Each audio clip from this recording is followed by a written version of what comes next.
While discussing retirement, Imran tells his client, most people in your position choose option B because it generally produces a better retirement income. At what point did Imran most likely render advice? A. When he discussed retirement generally. B. When he compared available products. C. When he linked a product to the client's circumstances. Or D. Only once the application was completed. The correct answer here is C. When he linked a product to the client's circumstances. Why? Advice begins when the representative applies a product recommendation to the client's personal circumstances. General information and product comparisons become advice once suitability is expressed. Quick tip.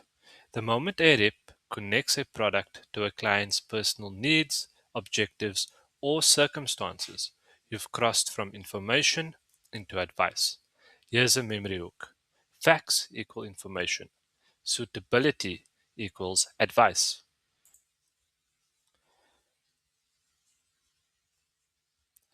Nadia receives client funds on a Friday afternoon. The office safe is locked, so she deposits the money into the FSP's operating account until Monday. Which obligation has most likely been compromised? A. Disclosure. B. Segregation of client money. C. Complaints handling.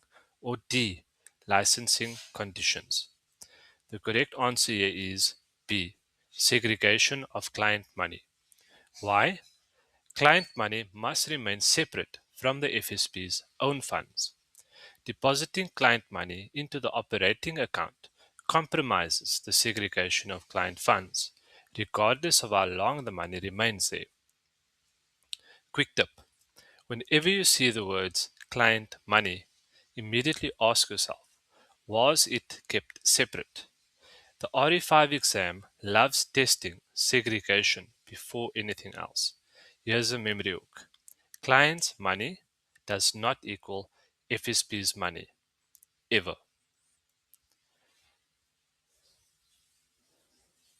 Question number 3. SIPO suspects a transaction may involve money laundering but cannot prove it. What should happen next? A. Wait until sufficient evidence exists. B. Report once the client confirms the transaction purpose. C. Report the suspicion in accordance with FICA obligations. Or D. Close the client's account immediately. The correct answer here is C. Report the suspicion in accordance with FICA obligations. Why? Under FICA, a reasonable suspicion is sufficient to trigger the reporting obligation. You do not need to prove anything before reporting. Here's a quick tip. FICA does not ask, can you prove it? Instead, it asks, do you reasonably suspect it? Suspicion triggers reporting, not proof.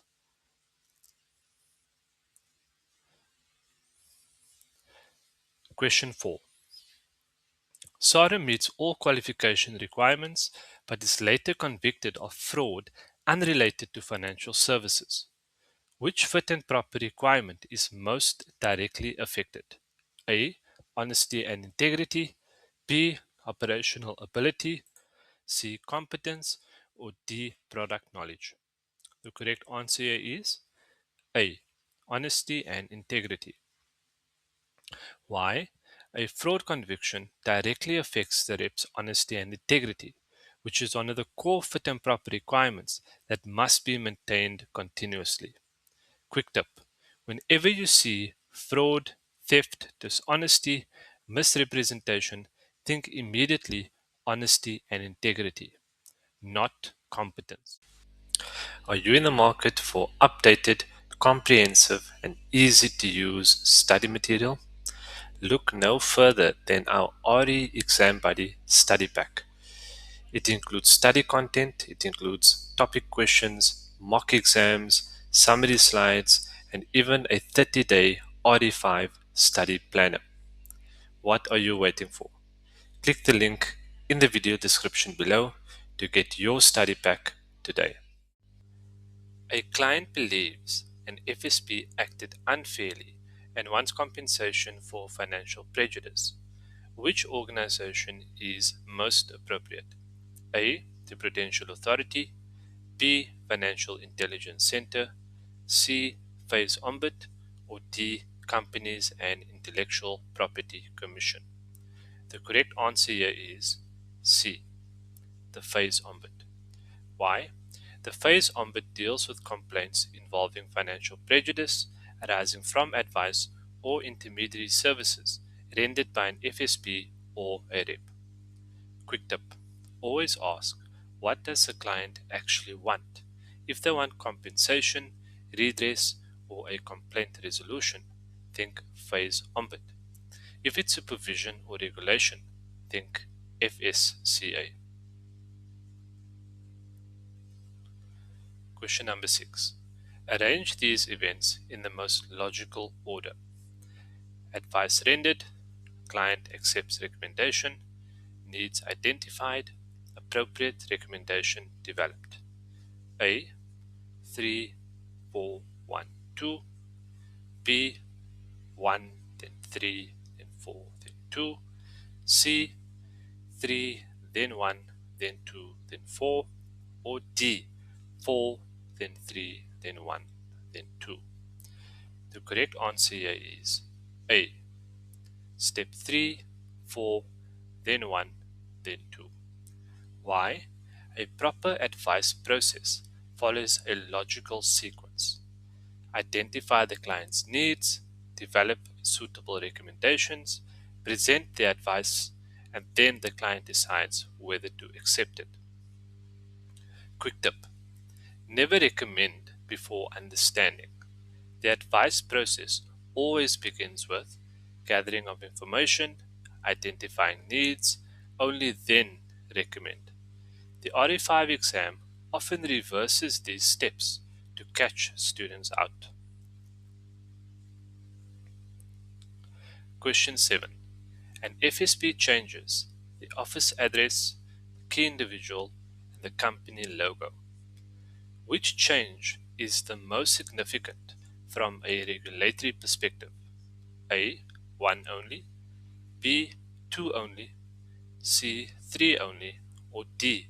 1 and 3. The correct answer here is B. 2 only. The key individual. Why? A change in the KI affects the governance and management of the FSP and is a significant regulatory event that must be managed in accordance with the phase licensing requirements.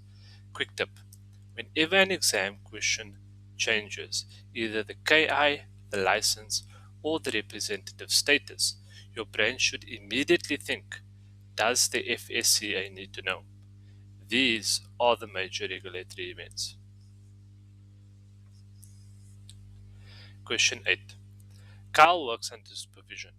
His supervisor reviews every recommendation 1 week after it has been implemented. The greatest concern is that supervision A. occurred too frequently, B. occurred after financial services had already been rendered, C. was conducted by the wrong KI, or D. should occur only during licensing. The correct answer here is B.